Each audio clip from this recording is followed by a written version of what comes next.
Total Screen proudly presents their official podcast, On Screen, with your hosts, Tyson Gifford and William Roerig.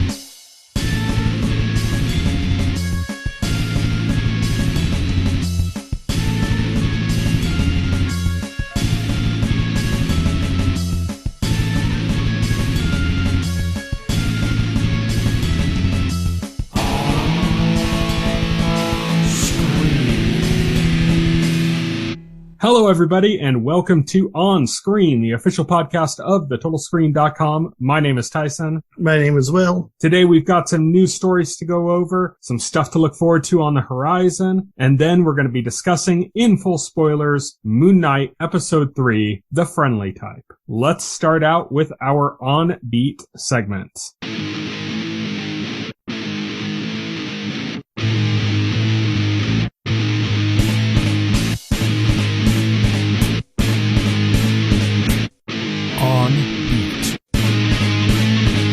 On Beat is, of course, where we talk about the week's news. We're going to kick things off. Cobra Kai's Xolo Maridueña. I can't pronounce his name. I'm terribly sorry. I just can't. He's the actor who plays Miguel in Cobra Kai. He's going to be starring in The Ledger, which is now in development at HBO Max. It is about a young man trying to right the wrongs of the man who trained him, and it's described as an action series. Yeah, sounds neat. I do like that actor from Cobra Kai, obviously. So willing to check it out. That's a pretty bare bones description, so, hopefully things are more fleshed out in the future, so can't really come to, a real opinion just based off of that, but... I do like shows based on a checklist. Yes. Yeah, my name in Israel was great, so... Yeah. Or Arya's story in Game of Thrones. Yes. So, that sounds good. I always down also for action series, Yeah, definitely. We have a lot of hard-hitting dramas. We need just some hard-hitting kicks every so often. Our next news story is that Ironheart, this is one of the Marvel Disney Plus series that's coming up, is going to be produced by Black Panther's Ryan Cooglar and his production company Proximity. Yeah, it makes sense. If I had to guess anything, I'm guessing part of the premise for that is going to probably spin off from Black Panther, maybe. Maybe she's using Wakandan tech or something. Who knows? Or she'll make contact with somebody from Wakanda. Who helps. I don't know. I'm just spitballing ideas. Obviously, we know nothing about this other than the character. I know so little about this character that I can't really. There isn't much that I could say about it. It's a divisive character, from what I've been told. Some people do not like that character. I don't know why they don't like the character, because I haven't read any of the modern comics in ages. I just like the MCU. Right. But yeah, that's Ironheart, and that'll be coming up eventually, I guess. I think they're still in pre-production on that. We have quite a few Marvel Disney Plus shows coming up before that. Our next news story, Curb Your Enthusiasm, will be returning for a 12th season, according to creator and star Larry David. You told me you have not watched Curb Your Enthusiasm. We need to fix that. Wow, you had to tell the whole world that? No. You need to watch Seinfeld Part 2. Yeah, I guess I do. There's 12 seasons of it, 11 seasons of it now with the 12th coming up, so apparently I gotta get to work. There isn't too much through line, so you can just watch random episodes if you want. It's not that big of a deal. I think the only through lines are maybe that you miss an introduction of a character that's then on the show, That would be about it.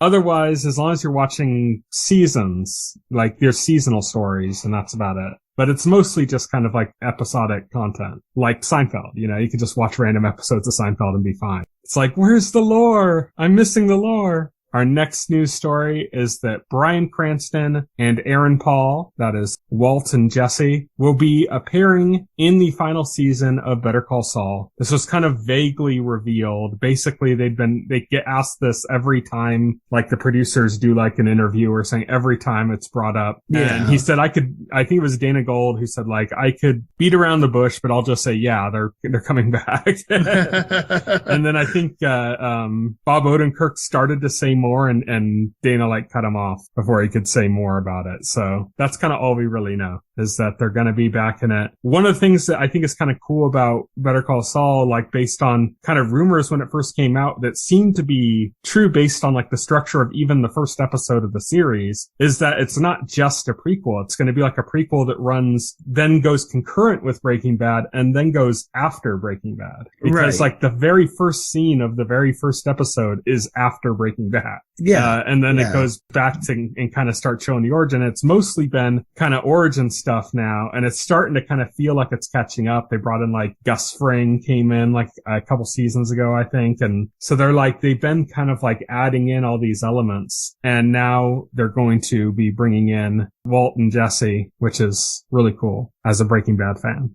Our next news story, Kingdom Hearts 4 was announced and revealed. All hail Nomura. I know you love this. I know this is like... Sora is there to kill chaos. Yeah. Listen to Limp Bizkit. Yeah, so apparently the area that you see in the trailer, like, it's obviously Tokyo, but it's set in a universe called the Quadratum. And I know nothing about Kingdom Hearts lore, so I'm not going to, like, try to explain what that is, because I don't even know. The creators of the game know nothing about their own lore. But yeah, so this is set in the Quadratum, and it's a large and expansive city, unlike anything you've seen before, according to Square. And then you see Donald and Goofy in a brief appearance. In the trailer also features Strelitzia, no clue how that's pronounced, a mysterious new character to the mainline games, first introduced in Kingdom Hearts Union Cross. So I'm just going to say I was not impressed by this trailer. I mean, it looks fantastic technically. Obviously, Square said this trailer was running on Unreal Engine 4, but they're converting all the game assets to Unreal Engine 5. So the final game is going to be released using Unreal Engine 5.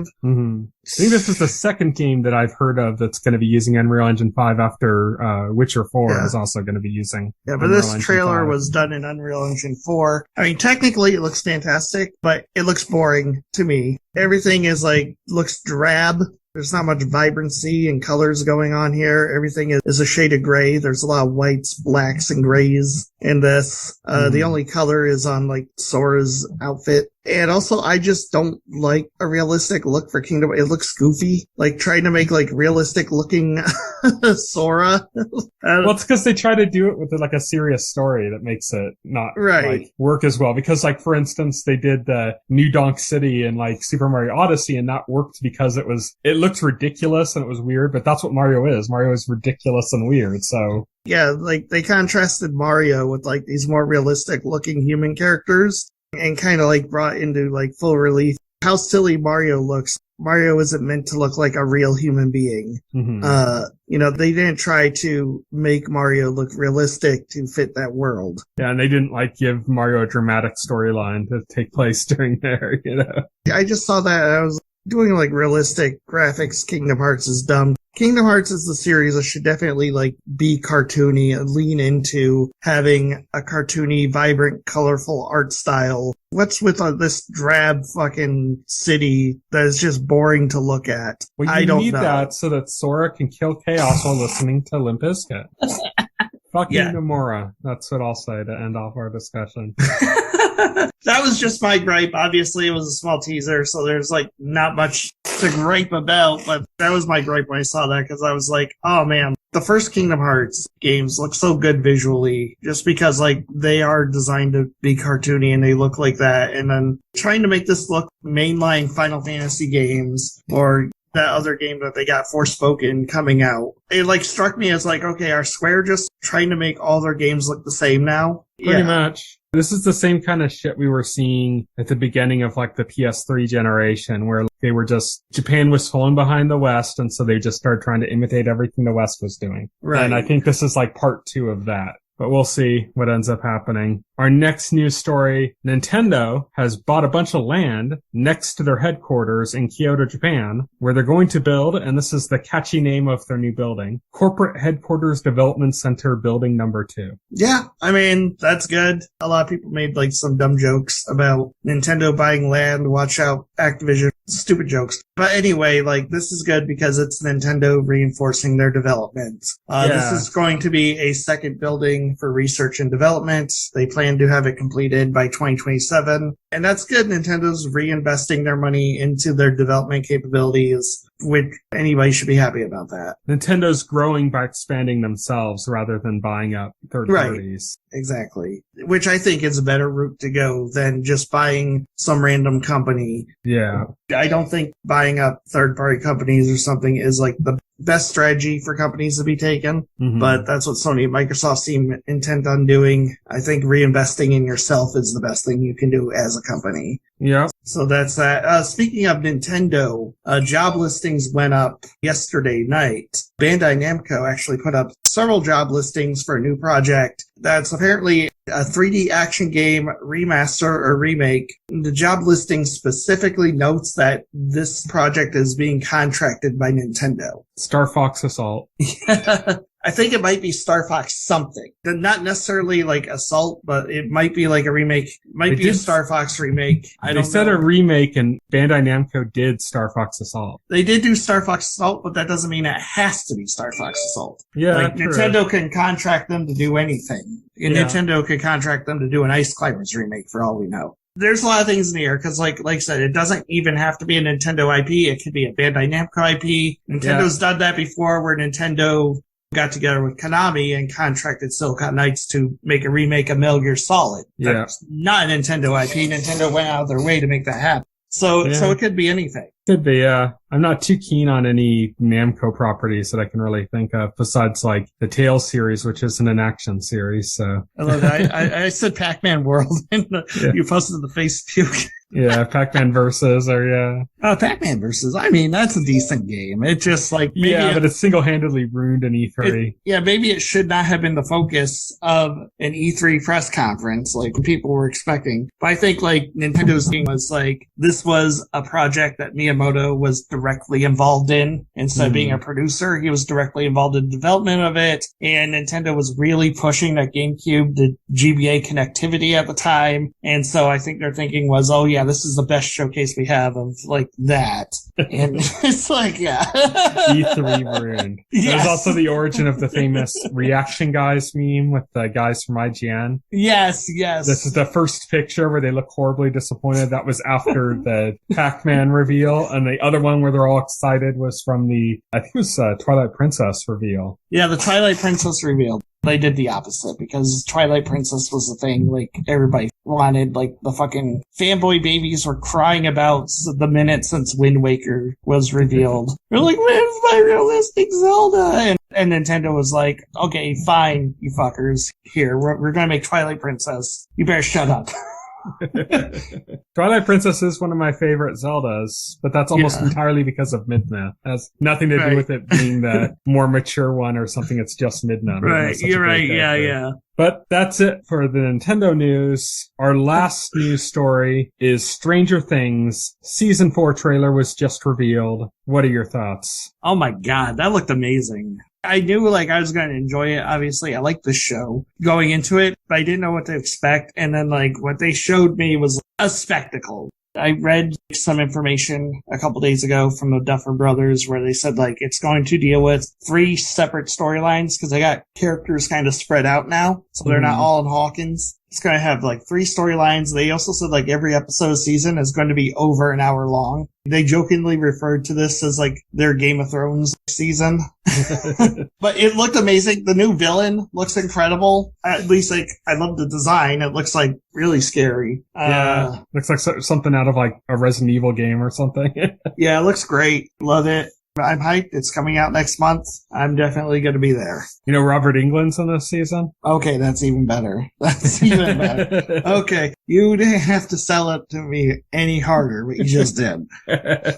Yeah, I'm excited for this. Stranger Things kind of has its ups and downs. It had that one really terrible episode in season 2. Yes, season 2 was probably the worst season in my opinion. Yeah. It was just like the most boring season. It picked up with season 3. Season 3 brought in like body horror. Yes, it did. Yeah, season 3 like ratcheted things up and brought the excitement back. And this looks like it's going to kick that up to the next level. So we can consider season 2 a blip at this point. This season is going to be split into 2 parts, but thankfully there's only going to be like a month between the 2 parts. Yeah, thankfully. So they're not gonna do the, like, it's season 4, and then you watch like 4 episodes. And then like you wait till fall, then you wait till fall to like watch the rest of it. Screw the fall. Then like they've been doing October. it like waiting like a whole year. Oh yeah, that's true. Yeah. And it's like, that's not season 4 part 2, that's season 5. Yeah, at that point in season 5. Yeah, exactly. But yeah, so they've been doing that with a lot of shows, and they're doing that with Stranger Things, but thankfully there's only going to be about a month between the 2 seasons, the 2 parts of the season. I mean, it's annoying enough that there's like a month, but still, at least that's not so bad. Yeah. I wonder if there's like a big event that happens and they just want to like spread out the word of mouth or like the discussion point on that episode or something. That tells me like the last episode of part 1 is like probably going to be like a major cliffhanger. It's probably going to be like an oh my god moment that's going to like make people talk. Yeah. We're in a weird point right now where everything kind of started transitioning to like that Netflix model of dumping all the episodes at once. And then now it's starting to kind of go back to like weekly releases with like all the stuff on Disney Plus, and Amazon's been doing that a lot now with their shows. Yes. They started kind of, I think with The Boys, they started doing like, weekly releases with that.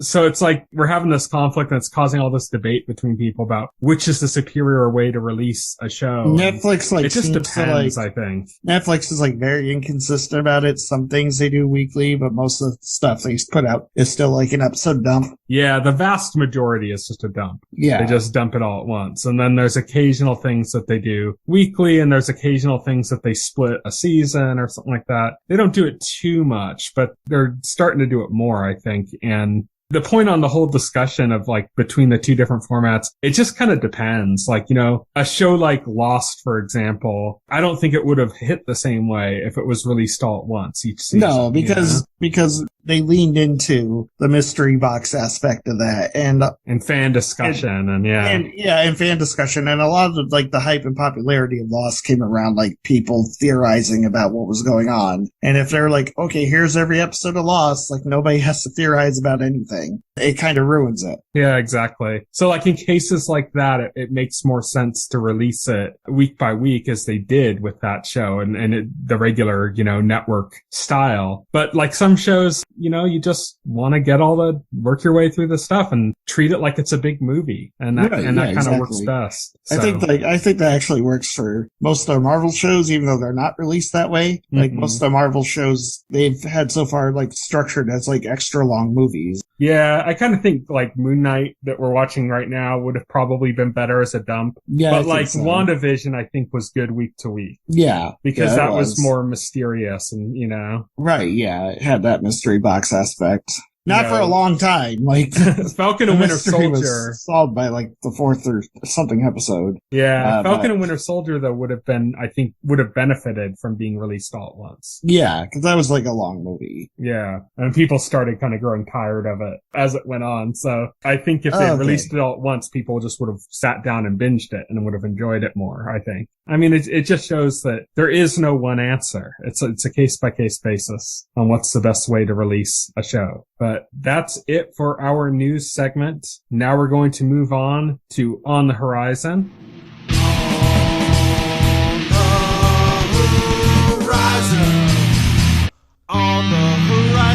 On the Horizon is, of course, where we talk about stuff that's coming up in the next couple of weeks. And we're going to start things off with Better Call Saul, which is returning this coming Monday, April 18th on AMC. I believe this is for its final season, but it's going to be, we talked about this with Netflix doing Stranger Things, split into 2 parts. The worst offender of this splitting seasons thing is AMC. And so they're splitting Better Call Saul into 2 parts. At least it's not 3 parts like The Walking Dead's final season. But they're still splitting it into 2 parts. Mm-hmm. That is Monday, April 18th. Then on Wednesday, April 20th on Netflix, Russian Doll returns for its 2nd season. It's kind of taking a twist. The first season seemed to be very much like a time loop story, similar to like Groundhog Day. But season 2 looks like it's going to be some kind of a other time travel element, like it's going to go into the past and stuff. So it'll be interesting to see what they do with that. But Russian Doll was like a really good Groundhog Day story on Netflix. So yeah, it's exciting to see it finally coming back. It's been so long because of the COVID, delayed everything. This is supposed to come out like 2 years ago, I think.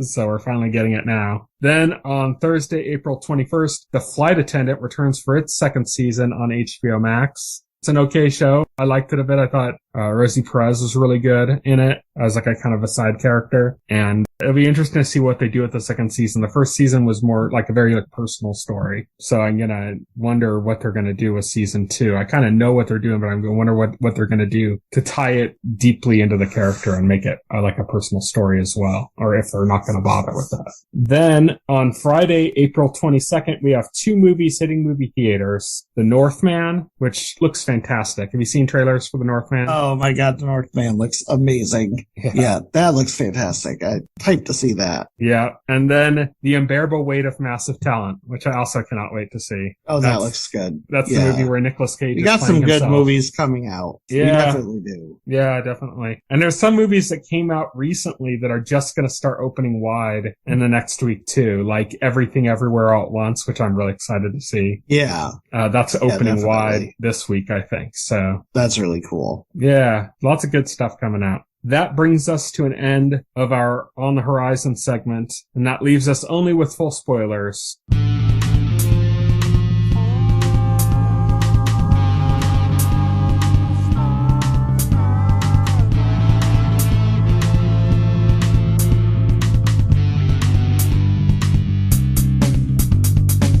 This week on Full Spoilers, we are going to be discussing Moon Knight, Episode 3, The Friendly Type, which one of the things I'm going to say right off the bat that I really liked about this episode is it kind of did something similar to the trick that was done in the first episode where Steven would zone out and then he'd wake up and all of a sudden everything was different and he didn't know where he was. But we're getting that now from Mark's perspective. So it's not the same scenes from a different perspective, but Mark will be getting in a confrontation and then he'll phase out and all of a sudden he's in a cab heading to the airport. And he's like, what the fuck? Yeah, they did that. One of the things I liked is we finally got an episode from Mark's perspective because the first 2 episodes were all Steven, with Mark showing up occasionally, but now we finally got an episode that was entirely from Mark's perspective with Steven, playing the second banana role for the majority of the episode. And that was appreciated. We also got a hint at a possible third personality. We did because when Mark is fighting those guys, to interrogate them and he blacks out, because he's going to kill the guy and Steven stops him, and he blanks out. And I thought when he wakes up, it's going to be Steven. He wakes up, they're all dead. And he's like, Steven, what did you do? He's like, I didn't do that. You did that. And he's like, no. And I believe it because that's not the kind of thing Steven would do or is capable of doing. So the only thing Steven could do violence with is using the Moon Knight power the same way Mark does, but he can't really use that during the day because that's that not how it works apparently. So he'd be completely helpless. He would have been the one getting killed. Unless Khonshu did it, but I don't think so. He doesn't get directly involved in that way. Yeah, I don't think he can directly take over like that. And then that's going to be a setup for I think the third character, which is I don't know if that's the only other personality at play, but that's going to be somebody fairly dangerous. Seems like he's kind of he knows how to get shit done like Mark does, but he's also might be seems more unhinged. Yeah. Right. Yeah. So that's going to be kind of exciting to see where that goes with that character and when we get introduced. We're halfway through the series now. I'd be excited to see this character's version of a Moon Knight outfit because we saw Steven's and it's that dapper suit. I love that Moon Knight outfit, Steven's one. I think it's awesome. Yeah.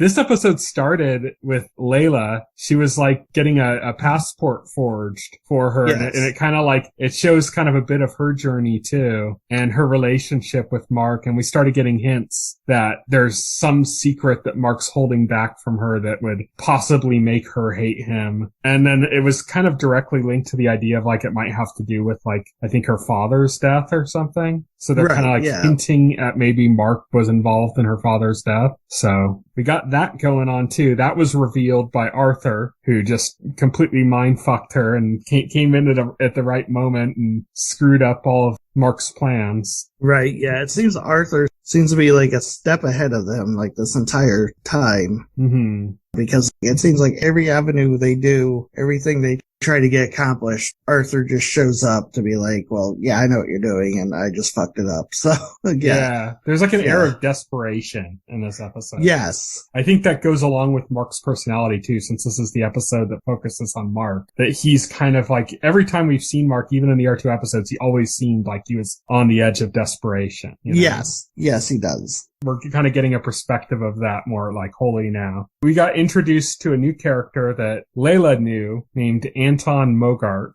who is, unfortunately, was played by Gaspard Ulliel, who, not unfortunately that he was played by him, but that actor passed away. Oh, that's right. Soon after the filming of Moon Knight. So he was apparently going to become like a character that was going to fit more into the MCU, because that character in the comics is Midnight Man, who is a villain in the comics, and he was going to be gearing up towards like an even bigger role, but unfortunately the actor passed away. Yeah, they're probably gonna have to change gears if they want that character to show up in the future now. Mm-hmm. Yeah, well, there is. I mean, like his character had a son in the comics, so maybe they'll do that. Yeah, maybe they'll do that. Yeah. But yeah, that was a sad bit. He was an interesting character. He came in. He's like a art, or not an art thief, but like a artifact thief. He had a sarcophagus that Mark found out that he needed to figure out where Arthur was headed to try to stop Arthur. He had to find this sarcophagus, and he was told about this by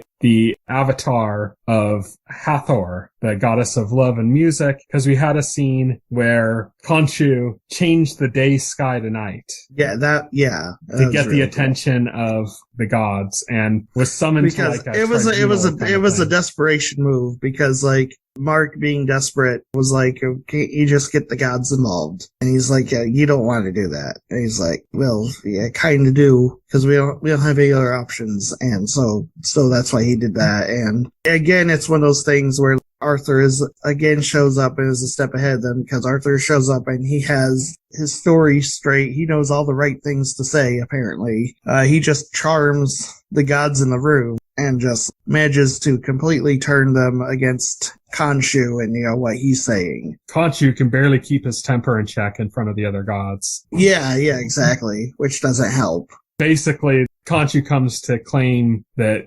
Arthur is trying to free Amit, who they had frozen in stone, I believe. And they say that's a serious accusation. They bring Arthur in. Arthur manipulates the situation using Stephen and Mark's disability as having dissociative identity disorder. Yeah. And saying that Khonshu is like manipulating them by use of that disability. And then the Egyptian gods are, I guess, fairly progressive. Yeah, I guess so. They're against that. So that kind of turns them immediately against Khonshu. And then Khonshu's like railing against Mark and against the gods too for taking a hands-off approach. And yeah, basically they kick him out and say, don't do this again. To which Khonshu does it again. They do it again, yeah, because they managed to piece together the star map with Steven's help. This is the part where Steven comes back in, because throughout the episode, Mark is trying to hold on to his control. But with the star map, Mark doesn't know how to read it, how to decode it. Steven does. Mm-hmm. And so Mark has to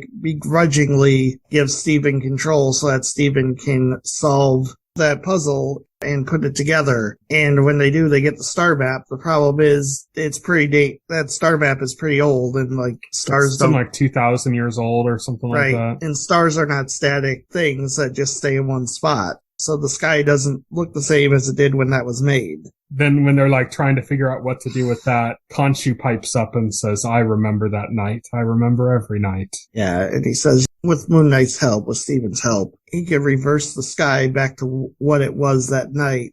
It's a very cool visual. Very cool visual, but this frequently goes against what the gods told him. Khonshu, when he manipulated the sky the first time, they told him not to do that again. And again, this is another desperation move, because they're so far behind Arthur that they're willing to do anything. Khonshu even knows the consequences of this. He tells Steven to make sure Mark frees him after the fact. Tell Mark to free me. Yeah.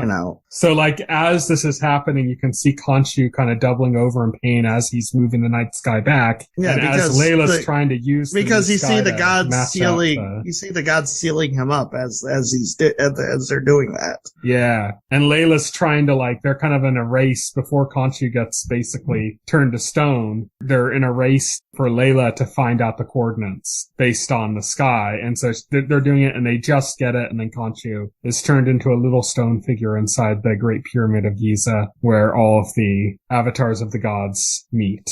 And that's mostly it, I think. Yeah, it's mostly it for what happened in the episode. So what do you think of the episode, or your general opinions? I really dug it. I really, really liked in the first episode the parts where he's kind of where Steven was zoning out and then would snap back into reality. And yeah, it's and very episode much 2 didn't have that because you already it's very much like episode 1 what was happening, but this time from Steven's perspective, instead of, or not Steven's, from Mark's perspective, because episode 1 was the zoning out and coming back from Steven's perspective, and so we got to see that happen from Mark's perspective. So it's kind of nice turning the tables on the situation a little bit. Yeah, and they didn't have to go backwards to do it, which was cool too. Like they didn't go back and show Steven's side of those things we'd already seen. We don't need to see that. And I think that would be the temptation that a lot of people might have had to revisit that idea or that concept, would be to kind of show the other side of what already happened. But I'm glad they didn't, because, it keeps things moving forward instead of backwards. I also like how, like, Steven, when he's not in control, kind of tries to be at least Mark's conscious. Yeah, his conscience. He's telling Mark, "Oh, don't do that. Come on, like, come on, don't be, like, come on. He doesn't deserve that, Mark. Come on, like." It's going to make the dynamic even more interesting when the third personality comes into play, as I'm sure it will. But it's a personality neither of them are aware of at this point. Yeah, particularly brutal, which is going to be interesting to see how that ends up fitting into the dynamic. Yeah, because Steven thought Mark was already brutal. He had no idea. Yeah, he had no idea.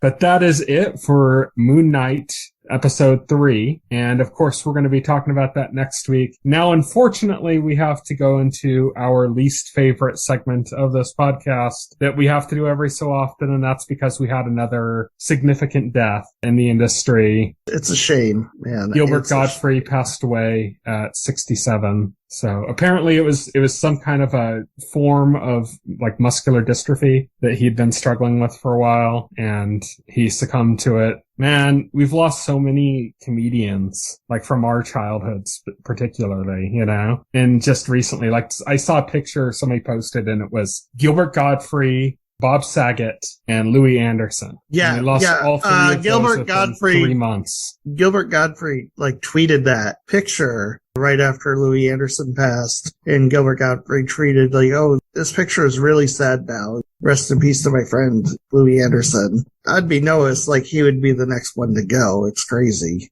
Yeah. There's another picture I saw that had Bob Saget, Gilbert Godfrey, and Norm Macdonald. Yeah. And it's just, it's so sad just losing these people in such close proximity. I mean, it reminds me of like when we lost David Bowie and Prince within like days of each other. It's a really sad time. And to end it off, like, what's your favorite Gilbert Godfrey role? What's the role Gilbert Godfrey played that you enjoyed the most? Oh, geez. Like, there's so many.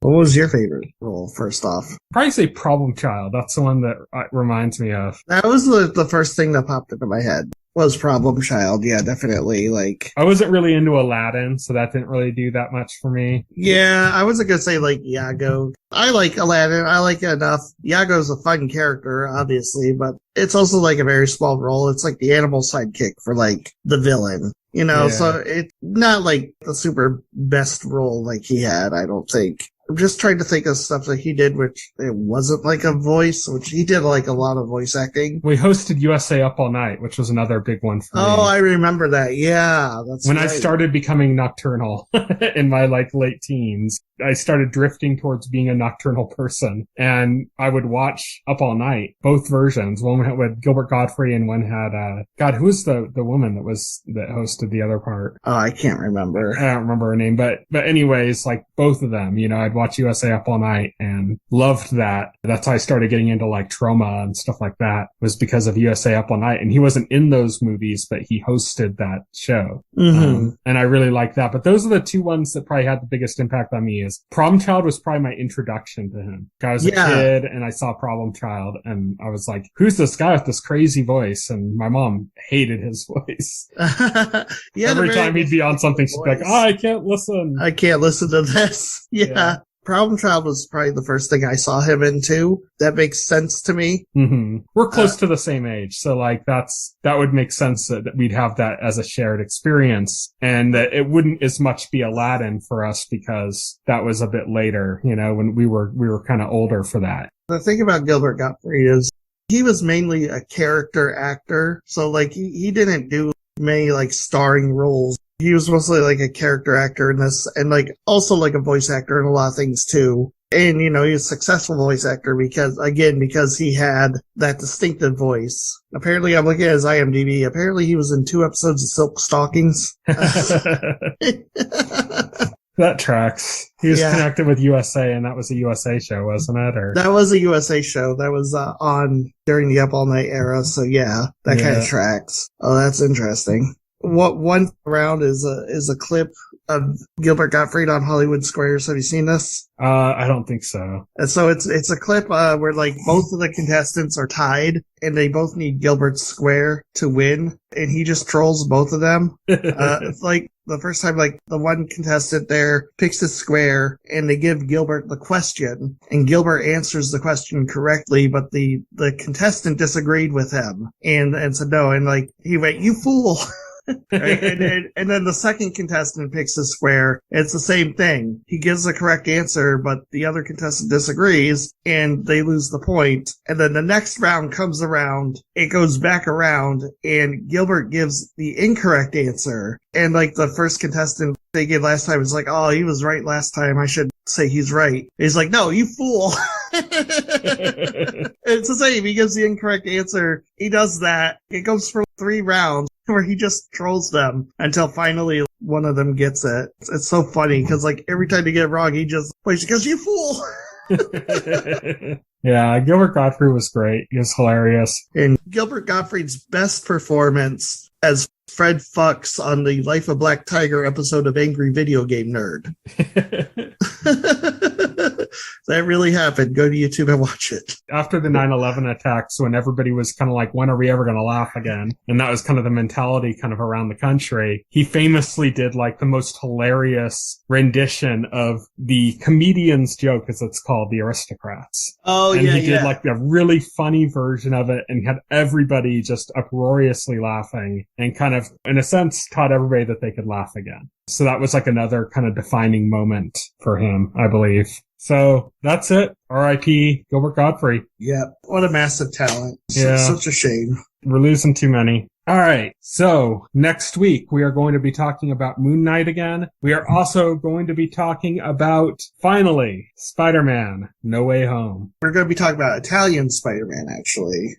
Have you seen that on YouTube, Italian Spider-Man? I don't think so. Do you know what I'm talking about? I don't think so. It's pretty old, so I'm kind of surprised. Like, it can't, like, they did this in 2007, and they released, like, apparently a full movie in 2012. But I'll link to you on Discord the trailer. So, we'll add that into our discussion next week too. He shows up in No Way Home. He's in there. He is? You just gotta look. Yeah, he is. I can't believe you just bought that. I haven't watched the movie. Maybe they brought in the actor or something. That would be wild. Like a Stan Lee style cameo or something. Right. Yeah. But man, looking forward to us finally talking about Spider-Man, and we'll be doing that next week as well as Moon Knight. So until then, you can follow us on Twitter. I am at Tyson Gifford. Will is at Voxel Hero. That's probably the best way to reach us if you want to. You can send us a comment, good, bad, or indifferent. If you want us to read something on the air, on the podcast, or if you want us to ask us a question or something about something that we're talking about, or if you have a suggestion or some advice or whatever, that's the best way to reach us. You can also check us out on our website, thetotalscreen.com. That's kind of the best place to check because you can just open up one of the container stories for one of the podcast episodes and you'll see the links to our Facebook, as well as our SoundCloud page and everything like that. All the links, that's probably the best place to find that. So check that out, thetotalscreen.com. And of course, you can subscribe to the podcast through any podcast client you happen to use, like Apple Podcast or Pocket Cast. You just search OnScreen and you should be able to find us. If you can't, let us know and we'll see what we can do about that. But you should be able to find us if you search for OnScreen in your podcast client of choice. So thank you everybody for listening. Good night. Night. Thank you for listening to the OnScreen podcast, the official podcast of The Total Screen. Visit our website at thetotalscreen.com. This podcast can be found on any major podcast client, including Pocket Cast and Apple Podcast. The entire backlog of this podcast and other content can be found on our YouTube channel.